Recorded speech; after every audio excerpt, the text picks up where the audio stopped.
Sejam todos muito bem-vindos à casa de Deus.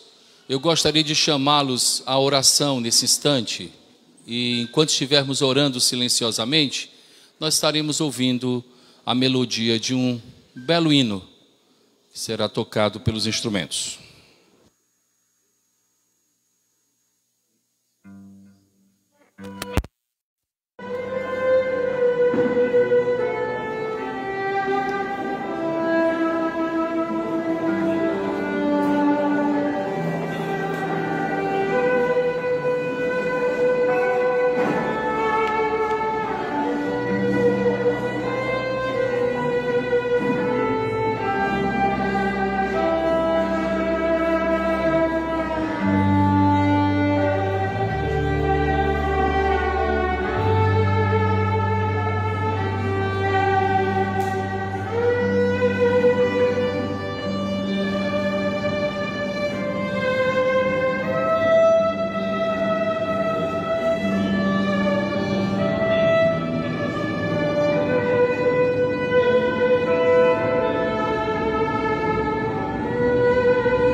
Amém. Graça e paz da parte do Senhor Jesus. Sejam todos muito bem-vindos à casa de Deus.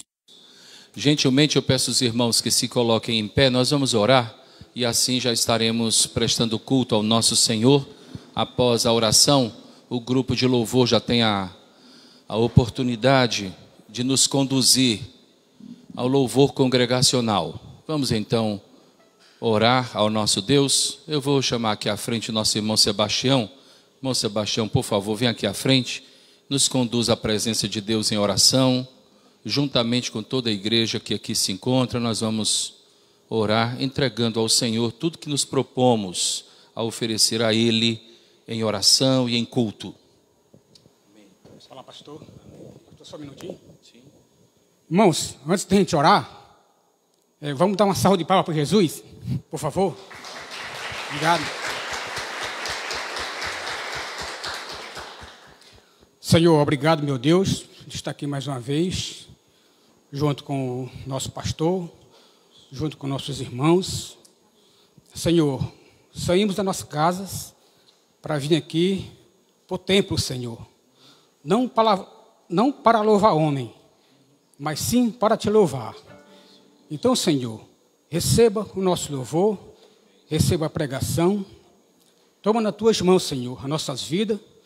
Obrigado, Senhor, porque Tu nos concedeu, de cada um de nós, cada irmão, cada irmã, nós chegar até aqui para Te louvar. Desde já eu Te agradeço, Senhor, por tudo pelas nossas vidas, Pai. Em nome de Jesus, amém. Amém, amém, amém. Grupo de louvor, por favor.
Rei de todas as tribos, povos e raças, muitos virão te louvar.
Você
carmesim, cantemos, nada além do sangue.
ação, um tipo de teatro pode chegar perto do que foi colocado.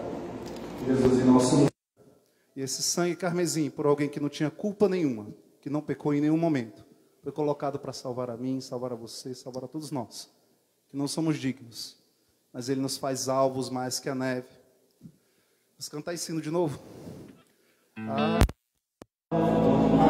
que a neve.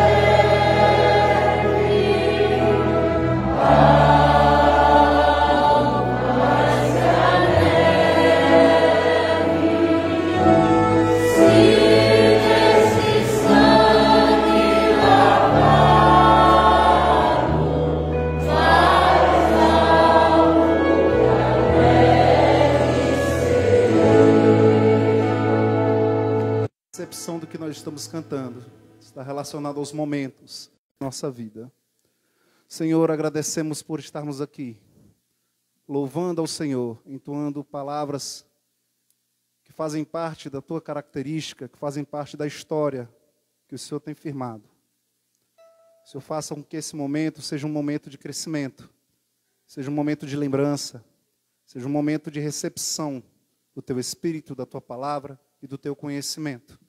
Que o Senhor nos use, assim como o teu servo, para que sejamos mais cheios do teu Espírito, para que possamos sair daqui com o coração transbordando da vontade de te conhecer mais, de permanecer no teu caminho. É isso que nós pedimos em nome do teu Filho Jesus. Amém. Podeis assentar, amada igreja.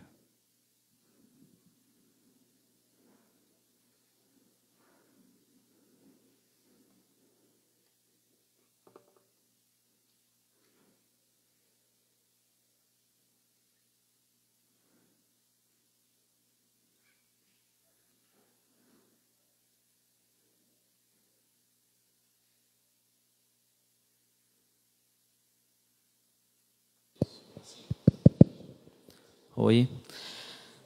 Amados, a paz do Senhor. Muito feliz de estar aqui hoje, com os irmãos, para compartilhar um pouquinho do que Jesus tem falado comigo. Oportunidade que foi dada, ao pastor Edson e a Adriana também, fizeram um convite para que eu estivesse aqui hoje no momento de contrição, tá certo? Eu queria que vocês abrissem as Bíblias junto comigo no Evangelho de... no 1 Pedro, tá? Capítulo 4. A gente vai ler dos versículos 12 ao 19. 1 Pedro, capítulo 4, dos versículos 12 a 19.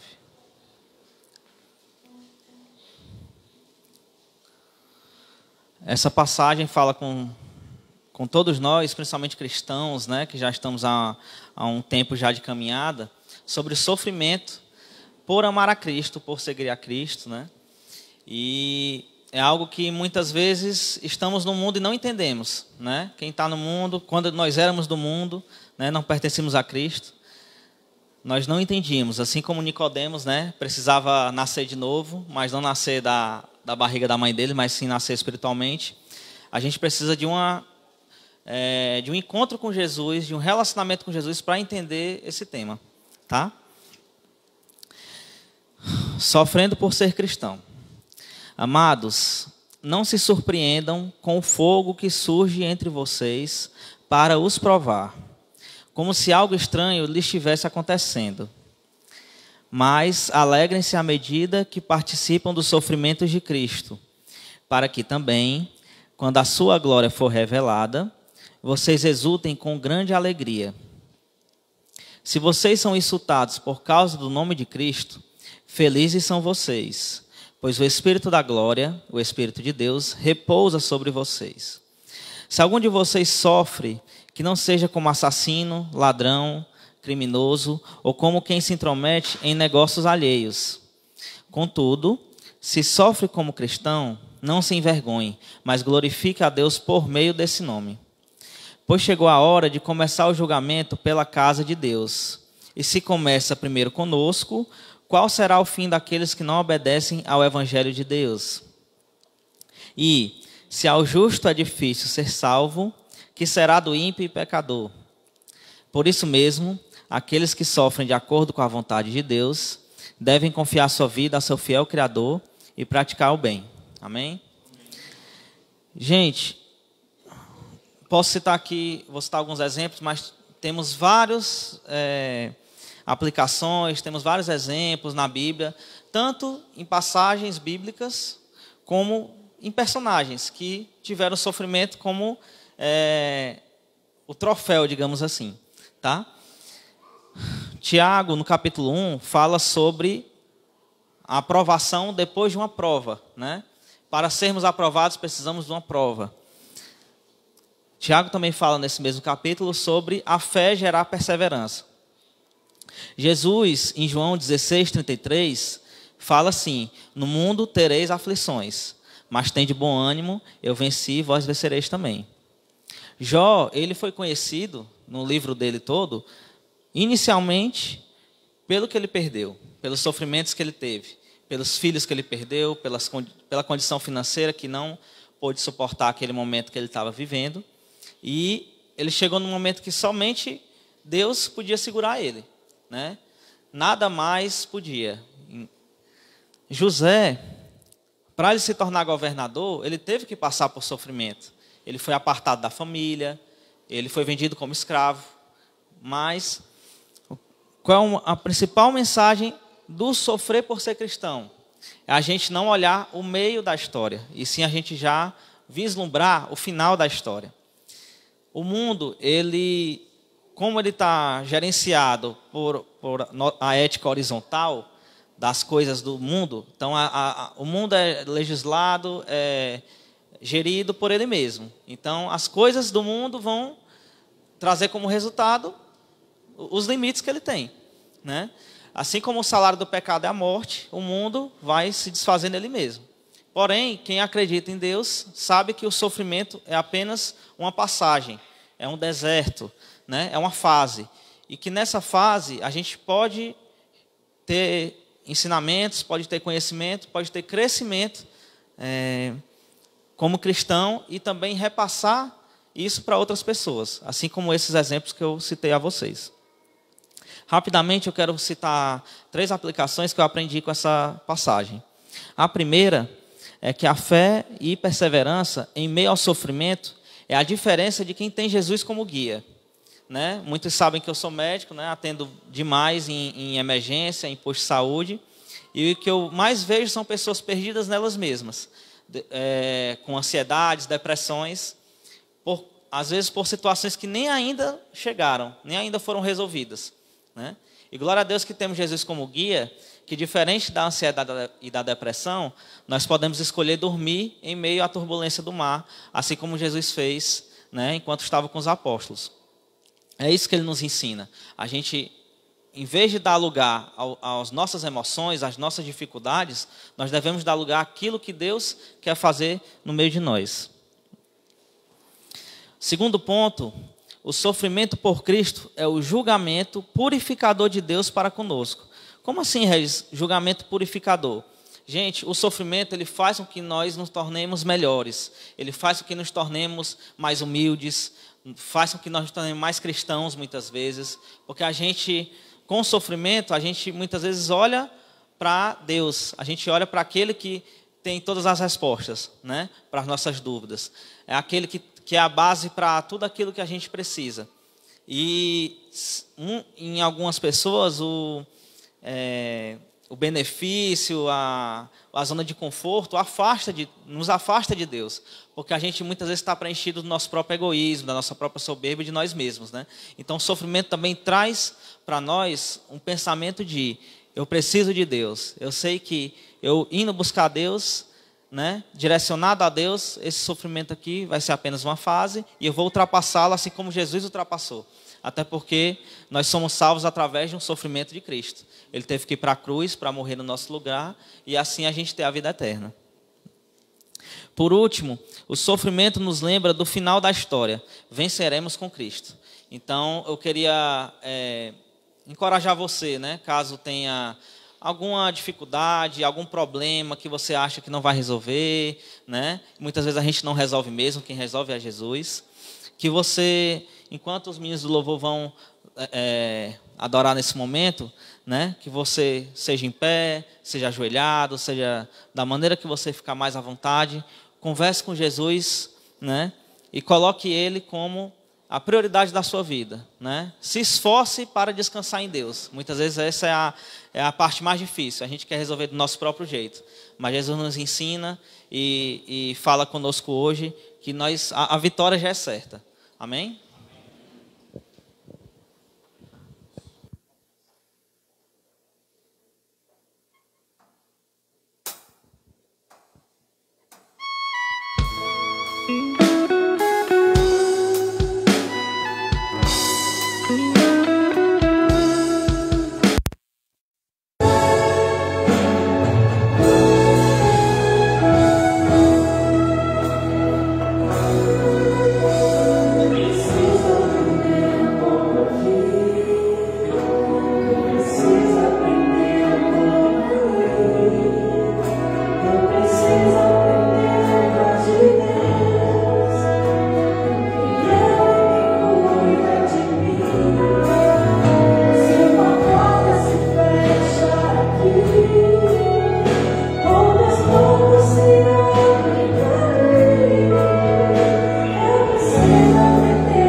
Amém. Oremos.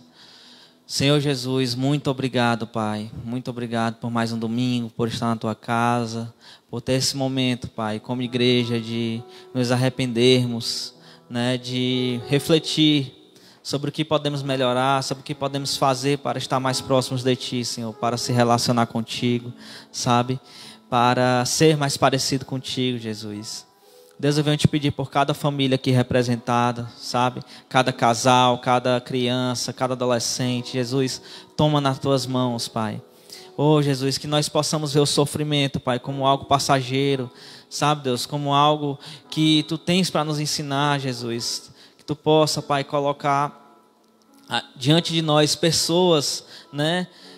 A igreja seja fortalecida nos momentos de sofrimento, Pai, que nós possamos entre si nos ajudar em oração, sabe, orações, súplicas, né, e tenho certeza, Pai, que nossa igreja, né, pela saúde espiritual que Tu está nos colocando, Pai, nós podemos, Senhor, passar diante de qualquer que seja o sofrimento, porque Tu já venceu, Jesus. Então, muito obrigado pela vitória que foi conquistada na cruz, para que nós pudéssemos estar aqui nessa noite, Te louvando e Te glorificando, nos dar um restante de culto abençoado. É o que eu Te peço e Te agradeço, em nome de Jesus. Amém.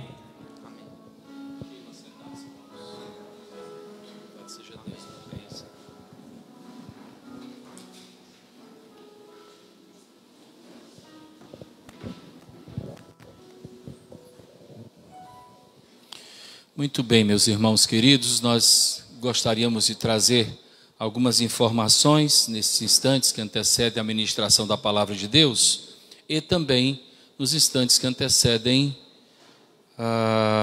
o momento em que as nossas crianças estarão se dirigindo para o culto infantil. Eu gostaria de dizer o seguinte: durante a semana que hoje se inicia, nós temos alguns aniversariantes e nós gostaríamos de nos alegrar com esses irmãos. Hoje, por exemplo, é o da Beatriz, não é? Aniversário da nossa querida Bia. Que Deus te abençoe, Beatriz. No dia 30, do nosso querido Eric Holanda, filho da nossa irmã Ivana. E no dia 2/5, aniversário do nosso querido Júnior, não é? O Júnior não está aí hoje, mas nós estaremos nos comunicando com ele para parabenizá-lo.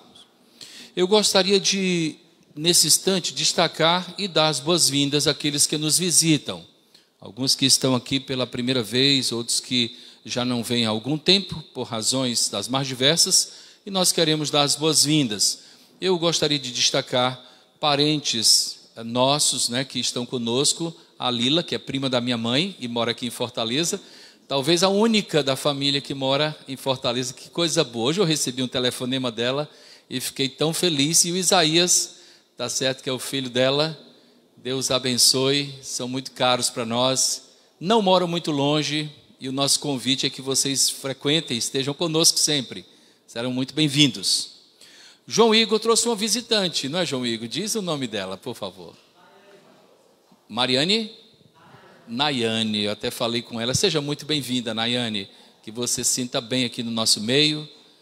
Eu gostaria de dizer, há mais algum visitante que está pela primeira vez? Me ajude aí, pronto, Dona Valda, me ajude.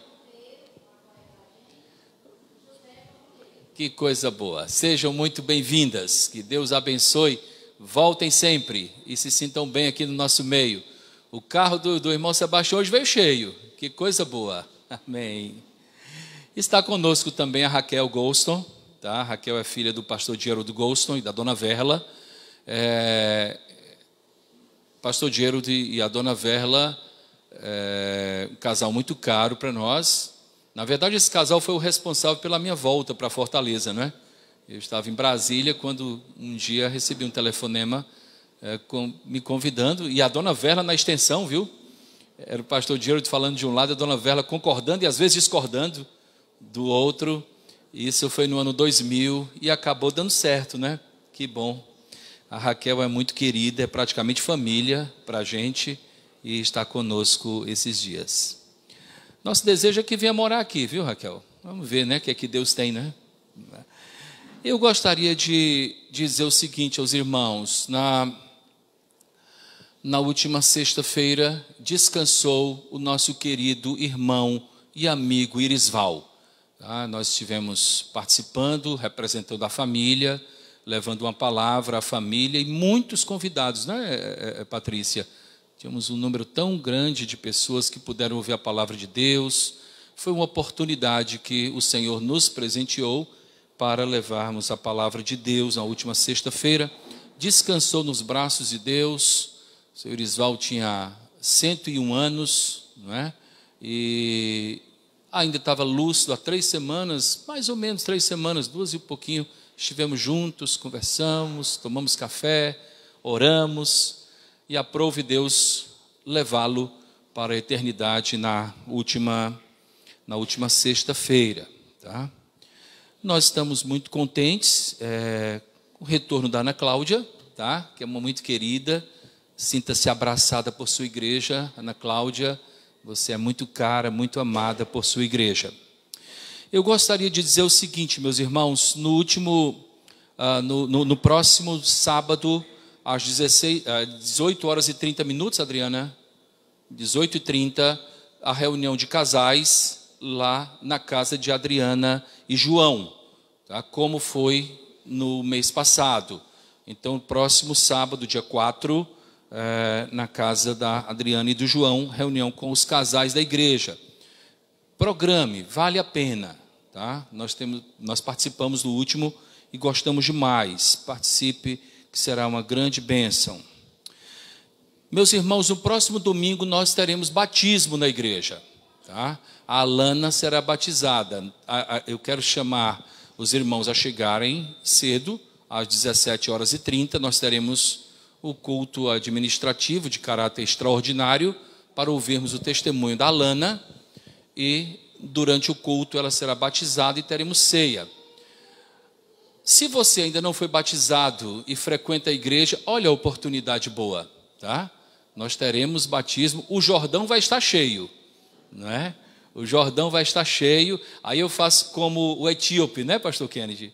O etíope, aqui tem água e eu creio, o que me impede de ser batizado? Então você que frequenta a igreja, você que crê no Senhor Jesus Cristo como seu Salvador, não foi batizado ainda, o batismo é um testemunho que você estará dando diante da igreja, que você morreu para uma vida sem Deus e nasceu para uma vida nova sem Deus. Dá tempo. Se você deseja participar desse momento no próximo domingo, me procure após o culto, nós conversaremos e orientaremos em relação ao batismo. Meus irmãos, logo após o culto, Anselmo, as pizzas chegaram? Ainda não? Não chegaram? Vamos já providenciar essas pizzas, né, que foram solicitadas, né? Eita, pois é, está programado uma cantina de pizza, tá certo? Para hoje. Inclusive, dessa vez, nós pedimos bastante das que são prediletas. Mas nós, enfim, pode ter acontecido alguma. Se tiver acontecido alguma coisa, nós teremos no próximo domingo, sem nenhum problema. Não teremos dificuldade em relação a isso. Meus irmãos, eu gostaria ainda, nesse instante, de uma maneira objetiva, de apresentar o Rodrigo Cardoso. Rodrigo, fique em pé ali atrás, está ali ao lado do Hugo. E eu quero apresentar, Fábio, tal, nós que temos crianças, tá? Filhos. O Rodrigo, inclusive a Sofia já me procurou. Papai, eu quero aprender, tá? O Rodrigo é um professor de música, tá? O Rodrigo ensina violino, ensina flauta, né? Enfim, ele é um professor de música e um bom professor. Rodrigo foi minha ovelha, é meu amigo pessoal, uma pessoa que eu tenho um profundo carinho. E o Rodrigo está conosco, esteve na terça-feira, tocou, está conosco hoje. Então, caso você queira conhecer um pouco do trabalho do Rodrigo, tá? Quem sabe a gente não forma uma turma aqui da igreja, né? E teremos aulas de música, tá certo? Então, Rodrigo, você é muito bem-vindo. Bem-vindo a bordo. Deus abençoe. Eu gostaria, nesse instante, de... Pastor Kennedy, vem aqui à frente, por favor. Eu gostaria de chamar o Igor e a Paula aqui à frente, tá certo? O nosso seminarista Igor, nós já estamos solicitando, a igreja já aprovou a solicitação para o concílio do Igor, tá certo? Teólogo. E e a Paula Radassa, esse casal querido, tá, estará a partir do próximo domingo assumindo interinamente o pastorado da primeira igreja batista em Ipaporanga, perto de Crateús, no interior do estado. A princípio, ele estará assumindo interinamente, somente nos finais de semana, porém o convite é para que ele seja pastor efetivo a partir do final de julho. Tá? E eu gostaria que a igreja orasse por esse casal nesse instante, pedindo a Deus sabedoria acima de tudo. Eu tenho conversado muito com o Igor acerca da trajetória ministerial, certo? Eu quero dizer o seguinte para os irmãos, todos sabem que ele é meu filho, né? Talvez é o meu filho. E eu nunca encorajei os meus filhos a serem pastores. Também não desencorajei. Eles acompanharam a minha trajetória, 32 anos, né? Quando nasceram, eu já era pastor. E eles acompanharam, vendo, né, dias áureos e dias difíceis. E um dia o Igor me procurou, disse que Deus estava chamando para o ministério. Ele era estudante de engenharia eletrônica na Universidade Federal de Pernambuco, trancou o curso, está fazendo teologia, é professor de matemática também e física, e é um grande desafio. E eu peço que a igreja acompanhe o Igor em oração. Tá? Em breve tempo nós estaremos dando a data do concílio do Igor, que será aqui, e também, caso ele venha assumir o pastorado efetivo, certamente nós faremos uma caravana para irmos até Ipaporanga para o culto de posse do novo pastor Igor Oliveira de Araújo. Eu peço à igreja que se coloque em pé e peço ao pastor Kennedy, que sempre foi tão amigo dos meninos, uma espécie de padrinho, que ore pelo Igor nesse momento, pastor. Quiser dar uma palavra também.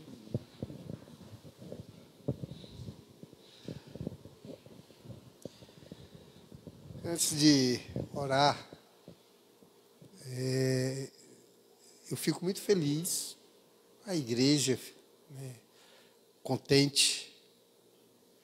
Em breve tempo teremos 3 pastores, né, 2 dos quais nascidos nesta comunidade cristã, tá?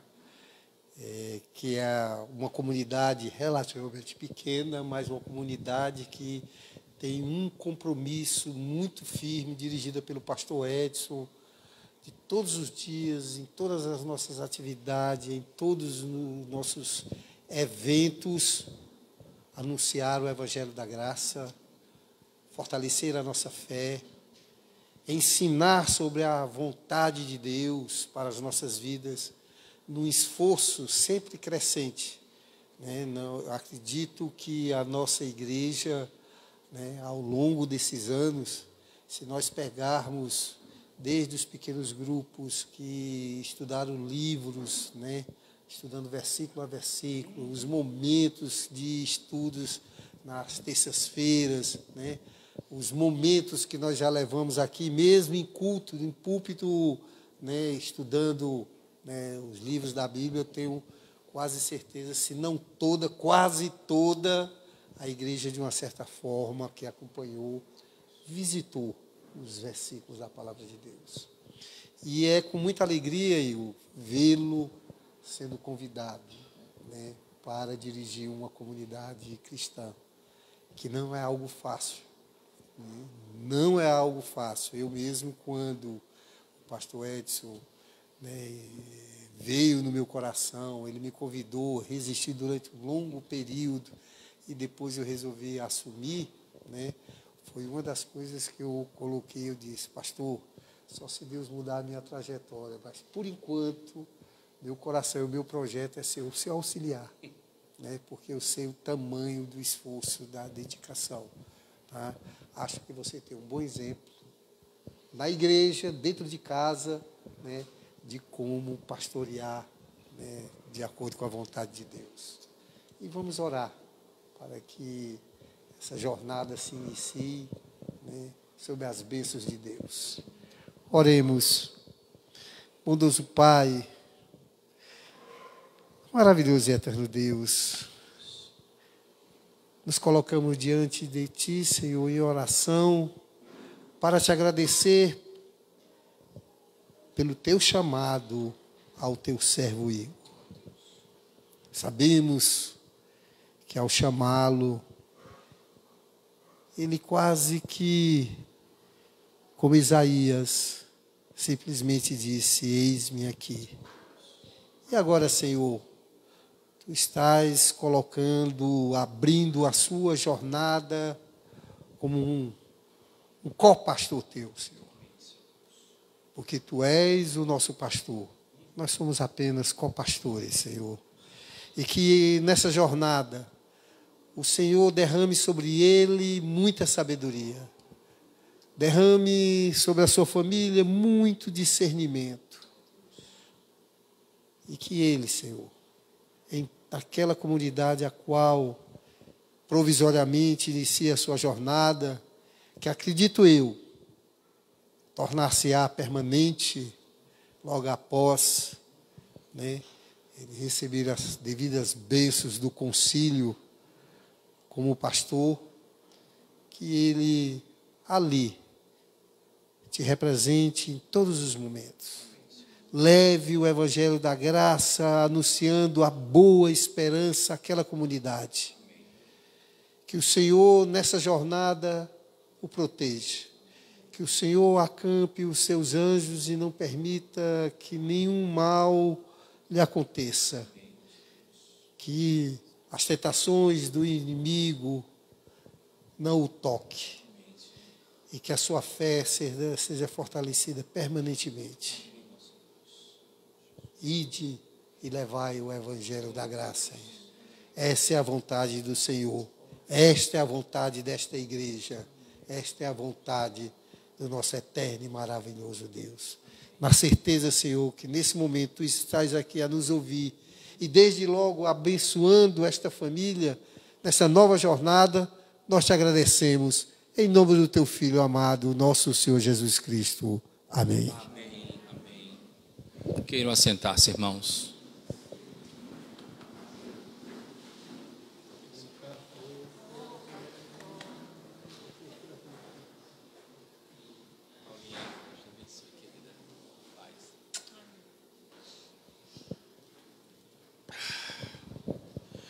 As crianças poderão se dirigir para o culto infantil nesse momento. Hoje nós temos a Yasmin, não é? Muito bem. As crianças poderão. Meus irmãos queridos, vamos abrir a palavra de Deus. Vamos abrir a palavra de Deus. De antemão eu quero falar que eu não combinei com o Regis, não, viu? No entanto, vamos abrir em 1 Pedro também. Agora capítulo 5, e nós leremos os versículos de 6 a 11.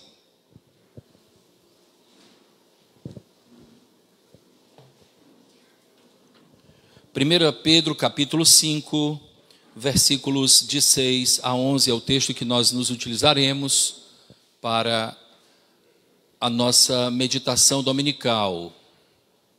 Caso você esteja sem Bíblia e deseje receber uma Bíblia, você pode sinalizar, nós poderemos lhe servir com uma Bíblia e assim você poderá acompanhar a leitura da palavra de Deus. 1 Pedro capítulo 5, de 6 a 11. Humilhai-vos, portanto, sob a poderosa mão de Deus, para que Ele, em tempo oportuno, vos exalte, lançando sobre Ele toda a vossa ansiedade, porque Ele tem cuidado de vós. Sede sóbrios e vigilantes. O diabo, vosso adversário, anda em derredor como leão que ruge, procurando alguém para devorar.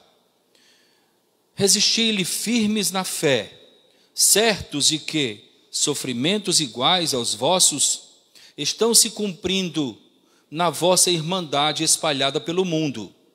Ora, o Deus de toda a graça, que em Cristo vos chamou à sua eterna glória, depois de terdes sofrido por um pouco, Ele mesmo vos há de aperfeiçoar, firmar, fortificar e fundamentar. A Ele seja o domínio pelos séculos dos séculos. Amém. Amém. Permaneçam com as suas Bíblias abertas, queridos, e caso possam, evitem sair durante a exposição da palavra de Deus, a não ser que você tenha uma necessidade, especialmente por conta de criança, e nós entenderemos sem nenhum tipo de dificuldade. Caso contrário, permaneça e assim você poderá acompanhar a meditação da palavra de Deus. A primeira epístola de Pedro muito impressiona os seus leitores, e eu sou alguém que tem estado bem impressionado com as afirmações que nós encontramos nessa rica epístola, a epístola de Pedro à comunidade cristã, formada por judeus e também gentios convertidos ao cristianismo. É uma carta que foi escrita para a igreja do primeiro século. E nós encontramos algumas coisas de grande importância. Uma coisa que muito me chama a atenção, né, na carta, é o fato, e você fazendo uma leitura, também você vai perceber isso, é o fato de Pedro associar a graça salvadora com outros elementos tão preciosos para a vida cristã. Então, ao longo da carta, o apóstolo Pedro associa a graça com a segurança, associa a graça com a sobriedade, com a submissão. Ele sempre está associando a graça salvadora com elementos que são necessários para que nós desenvolvamos uma vida cristã plena aqui neste mundo. No texto que nós lemos, por exemplo, Pedro está associando a graça à dependência de Deus. E como nós somos dependentes de Deus em tudo que fazemos. Às vezes, afoitos, nós achamos que conseguimos fazer algo nesta vida e nos esquecemos um pouco de Deus. Faz com que eu me lembre de uma criança que estava com o pai tentando acertar uma bola de basquete, não é? E ela era pequena, a cesta muito alta, e ela tentava e não conseguia, aí o pai levantou um pouquinho, aí ele tentou, não conseguiu ainda, o pai levantou um pouco mais, e não conseguiu ainda, até que o pai levantou o suficiente para que ela pudesse colocar lá dentro, e aí a criança foi e colocou lá dentro, e no final a criança disse, eu consegui, e sozinho, assim também, tantas vezes, nós agimos. Deus é quem nos abre portas, Deus é quem nos dá saúde, Deus é quem nos dá capacidade para enfrentarmos as situações da vida, Ele é quem nos dá possibilidade de estudo, de trabalho, de família, de moradia, e tantas vezes nós agimos como aquela criança, eu consegui, e sozinho. Esse texto que nós lemos, o apóstolo Pedro associa a graça à dependência de Deus. E como nós precisamos do Senhor. E como somos dependentes dEle em cada contexto do nosso viver. Eu gostaria de pensar com vocês, e até fazer uma releitura, mas quem sabe farei em outro momento. Eu vou para os destaques, até porque a hora vai longe, tivemos momentos bem especiais neste culto.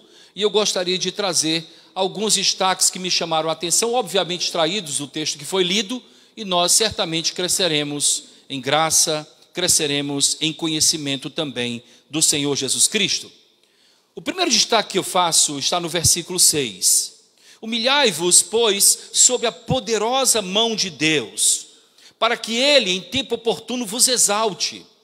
É curioso que no final do versículo anterior, que é o versículo 5, nós encontramos o apóstolo Pedro apresentando o seguinte, porque Deus resiste aos soberbos.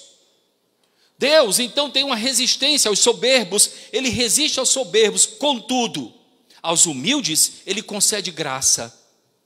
Aquele que é humilde, Ele concede o favor não merecido, a graça que nos acompanha ao longo da vida, que nos acompanha ao longo do viver. Portanto, humilhai-vos sob a poderosa mão de Deus, para que Ele, em tempo oportuno, vos exalte. Desse versículo, eu destaco que quando nos humilhamos diante de Deus, recebemos dele aquilo que de fato nos cabe, nem mais nem menos, aquilo que de fato nos cabe. Quando nós queremos nos auto-exaltar, tantas vezes nós vamos além daquilo que realmente corresponde à realidade. Porque eu. Corremos também o risco de não observarmos a potencialidade que Deus nos deu. Por um complexo, porque tantas vezes ouvimos que não somos tão bons, porque fomos alimentados ao longo da vida por informações equivocadas acerca daquilo que corresponde à nossa própria potencialidade. Aí vivemos sempre aquém daquilo que Deus espera que nós sejamos. E o outro lado é quando nós temos uma autoimagem acima daquilo que corresponde ao que é.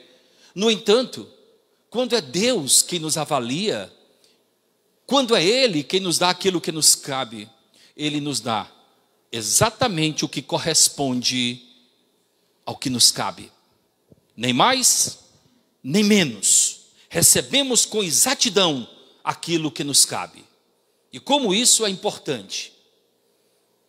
O nosso autoconhecimento ele é falho. A nossa autopercepção acerca de nós mesmos é falha. Por isso que o apóstolo Paulo, escrevendo aos Coríntios, 1 Coríntios capítulo 11, ele diz: se nós nos julgarmos a nós mesmos, não seremos julgados. Mas quando nós somos julgados por Deus, nós somos disciplinados, nós somos trabalhados, nós somos aperfeiçoados. E Deus nos coloca exatamente diante daquilo que corresponde ao que Ele vê. Nesse verso, nós encontramos tanto uma exortação, como também uma promessa. A exortação precede a promessa, não é assim? A exortação é essa: humilhai-vos, portanto, sob a poderosa mão de Deus. Uma exortação. E a promessa: para que Ele, no tempo oportuno, vos exalte. É uma promessa. Eu preciso caminhar humilde diante da presença do Senhor. Eu preciso compreender que as vitórias que porventura eu venha a ter, é Ele quem está me dando. A percepção que Davi tinha ao enfrentar Golias precisa também nos acompanhar. Diante dos Golias que tantas vezes se alojam diante de nós, desafios, problemas, demandas, situações que vão muito além daquilo que nós podemos enfrentar. No entanto, nós temos aquilo que Davi tinha. E aquilo que ele afirmou a Golias também precisa estar em nossa mente e, por vezes, ser emitido pelos nossos lábios. Tu vens a mim com espada, com escudo e com couraça, no entanto eu vou a ti em nome do Senhor. E é em nome do Senhor que nós poderemos enfrentar as situações que se alojarem diante de nós, porque Ele é Deus Todo-Poderoso, Ele é o Senhor. A grande verdade é que o final do versículo 5, que eu mencionei agora há pouco, corresponde ao motivo pelo qual nós devemos nos humilhar perante o Senhor, porque Deus resiste aos soberbos, porém ao humilde Ele concede graça. Por essa razão eu devo caminhar humilde na dependência do Senhor. A intervenção de Deus reverte a situação. Aquele que é humilhado, que se humilha, será exaltado. Vocês percebem isso no texto? Se você se apresenta humilde, a exaltação vem do Pai. Tantas vezes nos apresentamos a Deus como pessoas que não têm qualquer qualificação para alcançar. E o Senhor é quem nos exalta, é Ele quem nos coloca no lugar que Ele deseja que nós estejamos.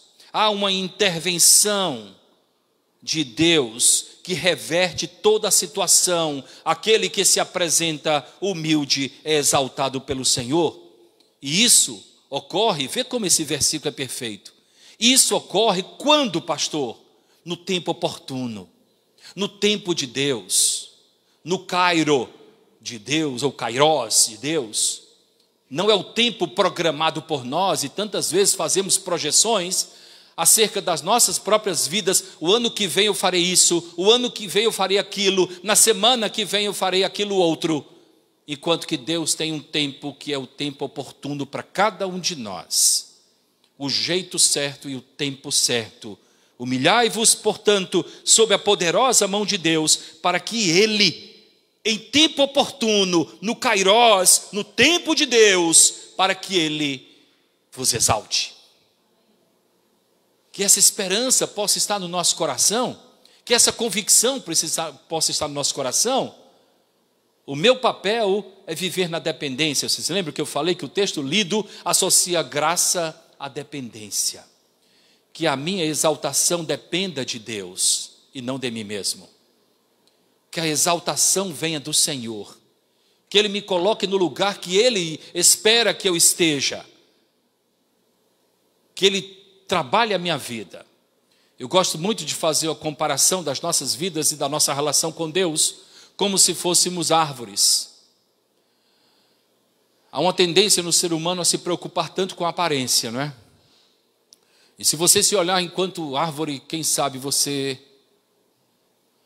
possa ter muito cuidado com a copa, com o tamanho da sombra. Mas o que mais importa em uma árvore são as raízes. E esse é o cuidado que nós devemos ter. De termos raízes fincadas no coração de Deus. O tamanho da copa é problema de Deus. Se será uma copa grande ou pequena, se a minha sombra alcançará somente a minha família, ou alguns familiares e alguns outros amigos, isso é com Deus. O meu papel, o meu objetivo, o meu trabalho é aprofundar as raízes no coração de Deus e humildemente receber dele aquilo que me é necessário para enfrentar aquilo que há de vir. Segundo destaque, meus queridos irmãos, o versículo 7, não é? Versículo 7 diz assim: lançando sobre ele, sobre o Senhor, toda a vossa ansiedade, porque ele tem cuidado de vós. Lançando sobre ele, presta atenção, que coisa maravilhosa. Eu tenho uma Bíblia nas minhas mãos, se eu a lanço lá para Sofia, essa Bíblia não estará mais comigo, mas estará com ela. E o desafio é exatamente esse: lançando sobre Deus a ansiedade, porque o cuidado que eu preciso ter vem dele. Desse versículo, eu destaco, irmãos, que a certeza do cuidado de Deus é o que nos encoraja a lançarmos sobre Ele a nossa ansiedade. Se eu sei que Ele cuida de mim, eu posso lançar sobre Ele a minha ansiedade. Qual de nós nunca caminhou ansioso? Ansioso por alguma situação, ansioso por algum resultado de exame, ansioso por algum contexto, seja ele lá qual for. A nossa atitude de lançar a ansiedade sobre Deus é movida pela fé, pela certeza de que Ele cuida de nós. Nós muitas vezes nos encontramos tão vulneráveis na nossa vida espiritual porque nós não cultivamos a nossa fé, porque nós não cultivamos esse elemento tão importante. Andamos com medo, temos medo de tantas coisas. A Bíblia diz que o amor lança fora todo o medo. E esse amor é o amor a Deus sobre todas as coisas, que leva-nos a confiar inteiramente nele. Por quê? Por que nós amamos a Deus? Pensa nisso aí comigo. Por que nós amamos a Deus? Biblicamente falando, nós o amamos porque Ele nos amou primeiro. E nós, atingidos, alcançados por esse amor, nós somos invadidos por um sentimento poderoso, que é o poder do amor. Foi por amor que Deus enviou o seu Filho para morrer por nós. Então esse amor lança fora todo o medo. alcançados pelo amor de Deus, os primeiros discípulos entregavam seus próprios corpos para serem queimados vivos, porque o amor de Deus que invadiu o coração lançava fora o medo que eles tinham, inclusive em relação à própria vida. Tantas vezes nos falta essa certeza do cuidado integral de Deus com o nosso viver, e isso é que faz com que nós não lancemos sobre Ele a nossa ansiedade. Se nós olharmos o histórico da nossa vida, igual aquele salmista do Salmo 71, olhando para a minha história de vida, tu és o meu Deus da minha infância, me tiraste das entranhas de minha mãe, me acompanhaste na juventude, certamente tu não vais me abandonar agora. Somente isso já seria suficiente para sermos encorajados a continuarmos confiando no Senhor. De onde viemos? O que já passamos? E hoje estamos aqui. O texto fala a respeito de um cuidado que o Senhor já tem tido. Veja como o texto diz, lançando sobre Ele toda a vossa ansiedade, porque Ele tem cuidado de vós. Ele tem cuidado, não é que Ele vai cuidar. Continuamente Ele cuida de vós. Ele tem cuidado de vós. Aquele que tem cuidado de nós permanecerá cuidando de cada um de nós, amém? Você crê nisso ou não? Que aquele que tem cuidado de você continuará cuidando? Ou ele vai mudar? A Bíblia diz que Deus não sofre variação, Ele é o mesmo, Ele não muda, é Deus de ontem, de hoje, um Deus de eternamente. Ele é eterno não só no sentido dele viver para a eternidade, mas Ele é eterno no sentido dele não modificar. Eternamente Ele é o mesmo. Não sofre qualquer variação. Ele tem cuidado de nós e continuará cuidando das nossas particularidades. De cada uma delas.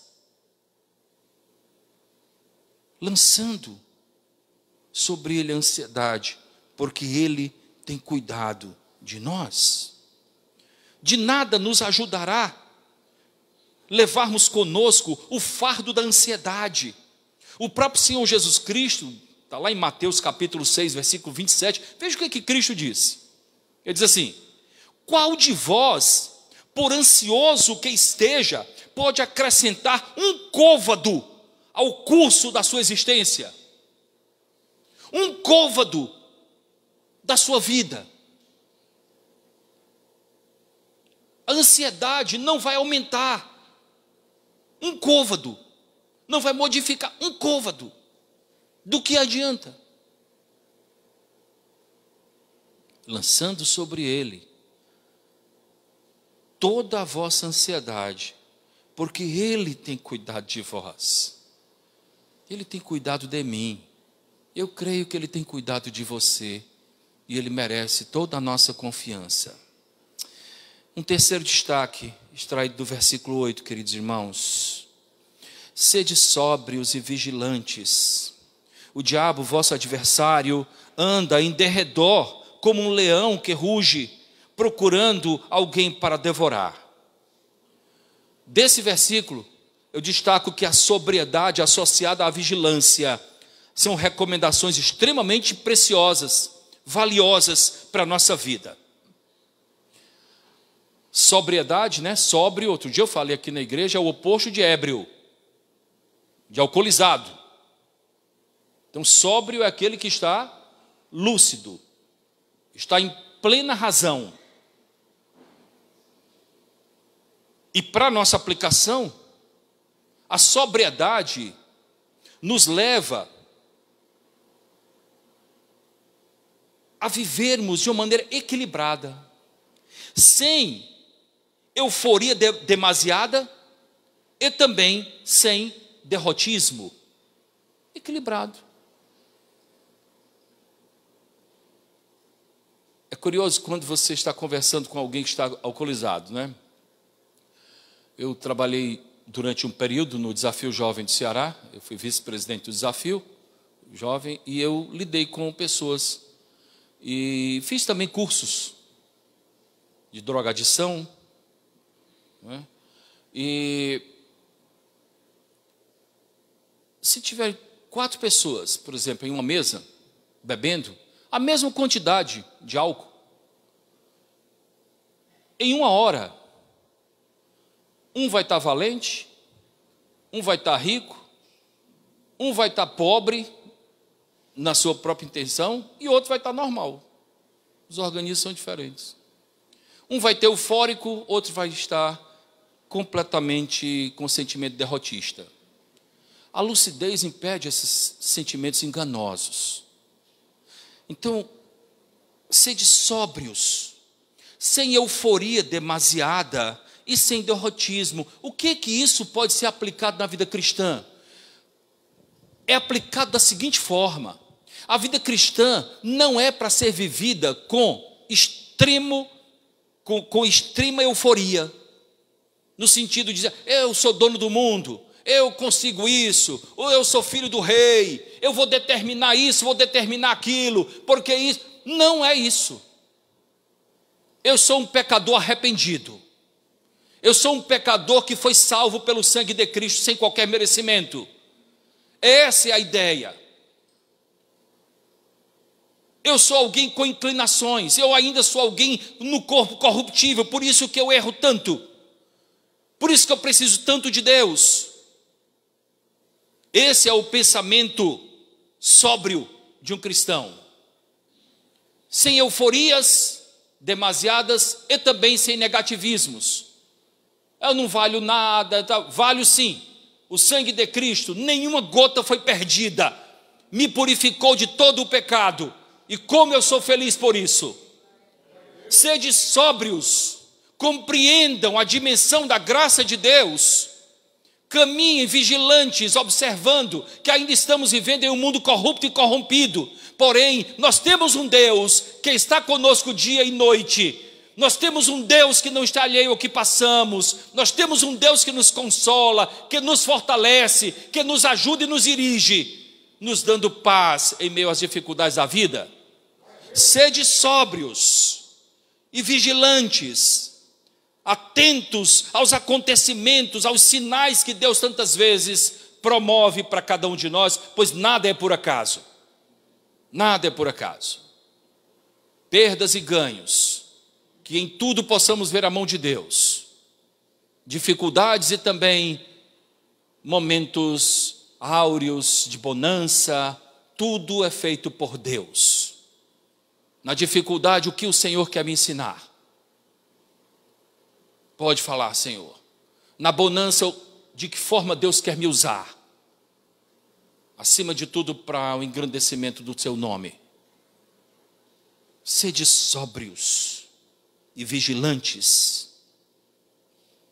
Desse versículo, nós observamos que a consequência de abrirmos mão desses imperativos, sede sóbrios, sede vigilantes, é o risco de sermos devorados pelo adversário. É um risco. O texto deixa claro isso. Sede sóbrios e vigilantes, pois o diabo, vosso adversário, anda em derredor como um leão que ruge, procurando alguém para devorar. Perde a sobriedade, perde a vigilância, e aí fica sendo alvo fácil para ser devorado. É uma realidade. Pastor, o senhor já viu isso? Muitas vezes. Muitas vezes. Tem visto ainda? Tenho. Sede sóbrios, irmãos, vigilantes. Sejam bons mordomos do tempo. Sejam bons mordomos, inclusive dos bens. Os bens mal administrados podem causar grandes prejuízos para você e para a sua família. Procure sabedoria para administrar aquilo que o Senhor tem lhe dado. O tempo, os bens, a vida, os dons, os talentos. Coloque nas mãos de Deus. Você vai ver o grande lucro que você vai ter. Isso é ter paz.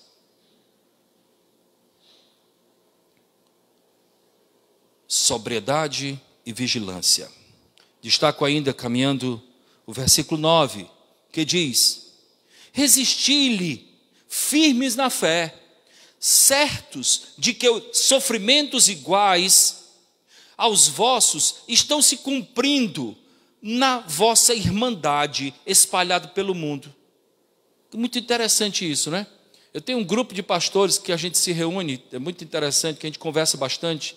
E no último encontro, um deles disse assim: a melhor coisa desse encontro é que a gente percebe que a gente tem praticamente os mesmos problemas. A gente enfrenta praticamente... Eu pensei que eu era sozinho. Eu pensei que era só eu. Eu pensei que era só na minha igreja que o povo não vinha para a escola bíblica dominical. Eu pensei que era só na minha igreja que o povo... Não, a minha também, a minha também. Daí eu reclamaram. Então assim, enfrentamos. E a gente reparte isso. Eu estava lendo isso aqui, as lutas do cristão são muito parecidas. Em casa, no trabalho, na sociedade, no dia a dia, são muito parecidas. E Pedro já falava isso no primeiro século. Ora, resisti-lhe firmes na fé, certos de que os sofrimentos iguais aos vossos estão se cumprindo na vossa irmandade espalhada pelo mundo.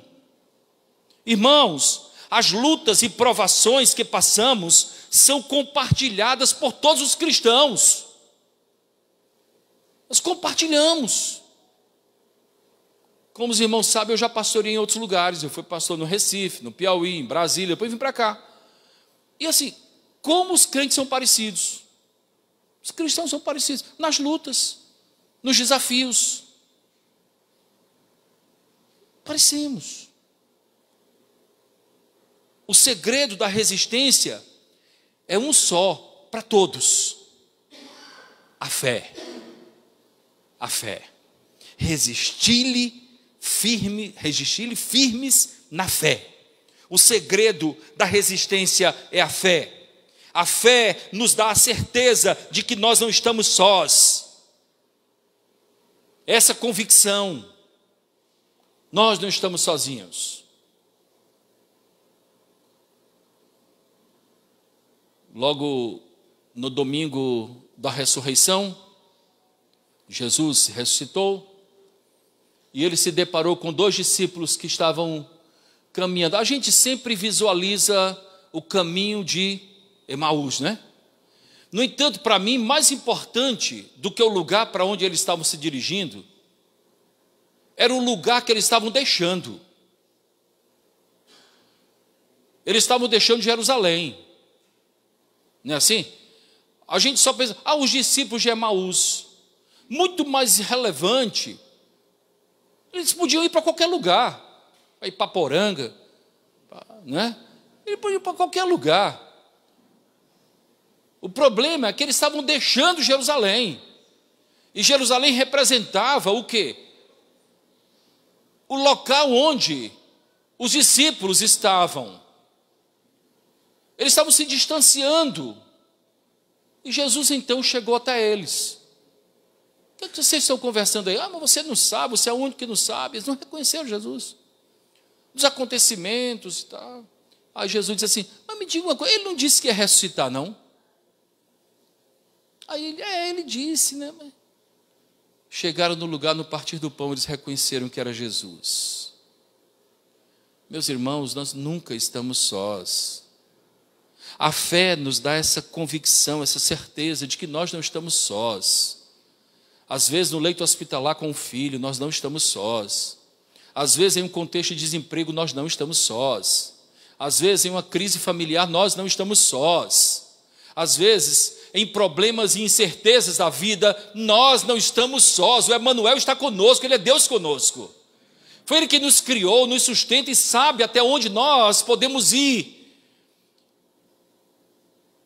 E onde nós não alcançamos pela nossa própria potencialidade, Ele nos leva no colo, porque Ele é Deus, é fiel e justo, e disse: eu estou convosco todos os dias até a consumação dos séculos.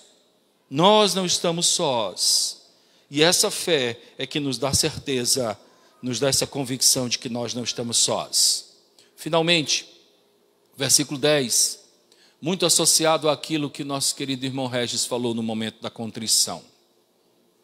Versículo 10 diz assim: ora, o Deus de toda graça, que em Cristo vos chamou à sua eterna glória, depois de terdes sofrido por um pouco, Ele mesmo vos há de aperfeiçoar, firmar, fortificar e fundamentar. Irmãos, as lutas e provações que passamos nesta vida representam, de alguma forma, o meio pelo qual nós seremos aperfeiçoados, trabalhados, muitas vezes quebrados, como um vaso que precisa ser quebrado e ser refeito, reconstruído, para ser vaso de honra. As lutas, as provações, tantas vezes, são meios pelos quais nós somos aperfeiçoados e trabalhados pelo Senhor. Quando eu estava estudando esse texto, me veio à mente aquele texto lá de Hebreus capítulo 11, de 32 a 38. Esse texto toca tanto meu coração, porque ele fala a respeito de homens que de fato, e muitos no anonimato, que de fato honraram a vida de fé. O texto diz assim: e que mais direi ainda? Certamente me faltará tempo necessário para referir o que há a respeito de Gideão, de Baraque, de Sansão, de Jefté, de Davi, de Samuel e dos profetas, os quais, por meio da fé, subjugaram reinos, praticaram a justiça, obtiveram promessas, fecharam bocas de leões, extinguiram a violência do fogo, escaparam ao fio da espada, da fraqueza tiraram força, fizeram-se poderosos em guerra, puseram em fuga exércitos estrangeiros, mulheres receberam pela ressurreição os seus mortos, alguns foram torturados, não aceitando o seu resgate para obterem superior ressurreição.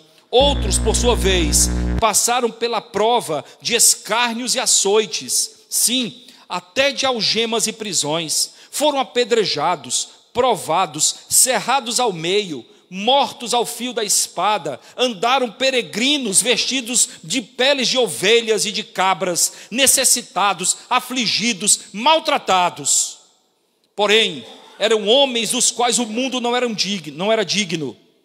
Eram errantes pelos desertos, pelos montes, pelas covas e pelos antros da terra. Esses homens e mulheres, que entenderam que as lutas, que as provações eram meios pelos quais eles eram aperfeiçoados na vida cristã. A verdade é que o Senhor nos garante, para concluir, nos garante que, dentro do versículo, mais uma vez, o Deus de toda a graça, que em Cristo vos chamou à sua eterna glória, depois de ter sofrido por um pouco. Veja a promessa, por um pouco, Ele mesmo há de aperfeiçoar, firmar, fortificar e fundamentar. O Senhor é quem garante que o sofrimento é transitório e é rápido. É rápido. É transitório e é rápido. Ele mesmo há de nos aperfeiçoar, Ele mesmo há de nos firmar, de nos fortificar e de nos fundamentar na vida com Ele. Meus irmãos, que vivamos na presença de Deus, sabendo que Ele está conosco e sabendo que Ele há de cuidar de nós, de cada particularidade, de cada área da nossa vida. Confie ao Senhor cada área da sua vida. Confie ao Senhor a sua família. Confie ao Senhor as suas finanças. Confie ao Senhor o seu tempo. Confie ao Senhor a sua saúde. Confie ao Senhor a sua vida como um todo. Que nada possa ser particularizado por você. Que você diga, tudo é teu, Senhor. Administra porque tu podes cuidar melhor que eu. Que sejamos sóbrios. Que sejamos vigilantes diante das situações da vida. Porque dele, por ele e para ele são todas as coisas, inclusive as nossas próprias vidas. Que as nossas vidas sejam vividas para ele. Uma vida vivida para Deus vale a pena ser vivida. Uma vida vivida para nós mesmos é uma vida perdida. De que vale ao homem ganhar o mundo inteiro e perder a sua própria vida? Vamos orar. Soberano Deus, nosso Pai, louvado seja o teu nome, Senhor. Muito obrigado pelo privilégio de termos a tua palavra diante de nós, Pai. Muito obrigado, Senhor Deus, pelo que ela fala ao nosso coração. Senhor, dá que sejamos mais que ouvintes. Dá que sejamos praticantes da tua palavra, Senhor. Toca em cada coração, Senhor. Dá que essa palavra não volte vazia, Senhor. Que ela encontre lugar em cada coração. Oramos assim no nome de Cristo. Amém. Amém. Vamos ficar em pé, meus irmãos. Vamos cantar o último hino. Tudo entregarei. Eu gostaria de dizer o seguinte, meus irmãos. Nós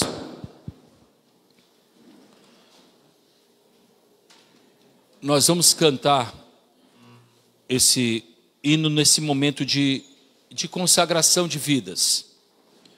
Enquanto estivermos cantando, nós poderemos consagrar as nossas vidas ao Senhor, como consequência, parte daquilo que Ele tem generosamente nos dado. Nós poderemos participar da vida da igreja. Temos desafios em nossa igreja. Precisamos de algumas coisas, inclusive estas temos comentado com alguns irmãos mais próximos. E certamente o Senhor há de usar cada um de nós, a começar por mim, que eu possa ser parte do sustento da casa que abriga o povo de Deus. E que nada venha a faltar na casa de Deus. Que o Senhor possa nos dar um espírito voluntário, um espírito voluntarioso, e que possamos honrar o nome do Senhor também com aquilo que generosamente Ele tem nos dado. Nós vamos cantar, tudo entregarei, e enquanto isso poderemos consagrar parte daquilo que o Senhor tem nos dado. Se você trouxe o seu dízimo, a sua oferta, você pode vir à frente e consagrar em forma de culto, não com constrangimento, com alegria de participar da obra de Deus. Se você deseja participar em forma de transferência bancária, existe o Pix da igreja, existe a chave Pix, que é o CNPJ da nossa própria igreja, e alguns QR Codes. Vamos então cantar e consagrar ao Senhor as nossas vidas.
Amém, meus irmãos.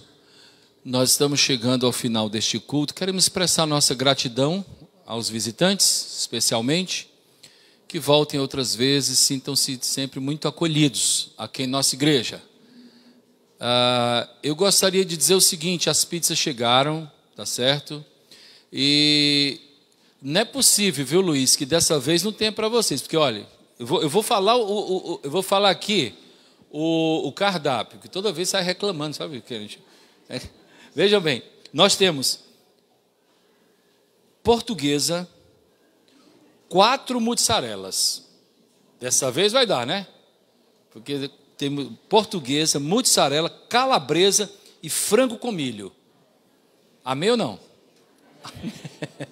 Então, assim, participe, tá certo? Os meninos já estão indo para lá para preparar tudo, para receber. Bom, o grupo de louvor tem o objetivo de trocar cabos, e vocês viram que nós estamos com dificuldade em alguns cabos, microfones, e essa cantina tem esse objetivo, tá certo? Então você pode participar. Pastor, eu posso comprar uma inteira? Pode, tá certo? E 2 também pode, tá? Então, assim, vá participar. Pronto, mas vai ser uma falta boa, né? Eu levo para lanchar lá em casa. Então vamos participar desse momento agradável. Eu gostaria de desejar a todos uma semana abençoada, uma semana na presença de Deus. E gostaria de dizer o seguinte: caso você tenha que tomar alguma decisão durante a semana que hoje se inicia, não a tome antes de saber o que Deus pensa a respeito do assunto em questão. Aquilo que Deus pensa é mais significativo do que aquilo que nós pensamos. Os caminhos e pensamentos do Senhor são mais altos que os nossos caminhos e pensamentos. Nós teremos batismo no próximo domingo. Caso você queira conversar conosco sobre o batismo, venha falar, tá? Pode nos procurar. Nós temos certo a Alana, que será batizada, e caso mais alguém queira, será uma alegria muito grande testemunhar a respeito da sua fé demonstrada diante de todos. Recebamos a bênção apostólica e em seguida estaremos despedidos. Que a graça do nosso Senhor e Salvador Jesus o Cristo, que o amor de Deus, o nosso eterno Pai, que a comunhão e a consolação do Espírito Santo de Deus estejam conosco hoje e sempre. Amém. Queiram assentar-se com oração silenciosa. Estamos expedidos.